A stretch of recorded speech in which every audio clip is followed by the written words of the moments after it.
المعبد الثاني اللي عندنا هو معبد دندره. طب معبد دندره موجود فين؟ موجود في قنا.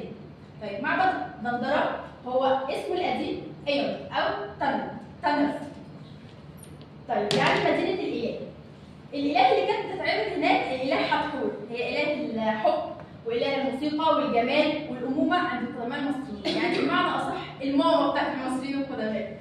طيب كان لما اتبنت كانت في العصر البطلمي، بس اتضاف لها حاجات في العصر الروماني. طيب التراث بتاعها كان بطلمي روماني، كان بطلمي ايه؟ روماني. ومتصمم على الطراز الفرعوني. طيب المكونات بتاعت المعبد، احنا قلنا اي معبد يوناني او روماني لازم يبقى فيه المكونات دي. اول حاجه الصرح. طب الصرح الرئيسي كان موجود فيه مش عارفه.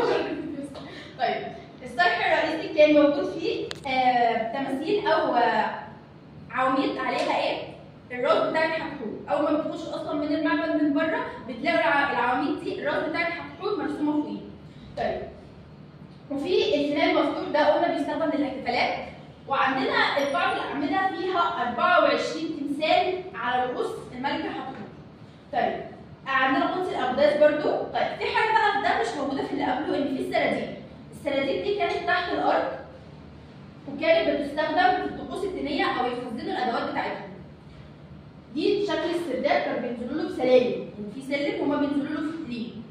طيب السطح كان موجود فيه غرفه موجوده لحد دلوقتي بتقام فيها، كانت بتقام فيها الطقوس الدينيه والطقس اللي هو بتاع راس السنه، اللي هو الطقوس بتاعت راس السنه وكده، والاحتفال براس السنه كان بيتعمل فوق السطح بتاع معبد دندره، ودلوقتي بيتعمل فوق عرض الصوت والضوء.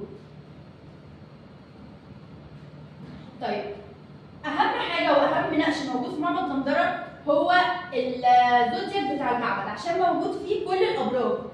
يعني كل الابراج كانت موجوده في الزودياك ده وموجوده في السقف، اي حد هيروح هناك هيلاقيها موجوده في السقف.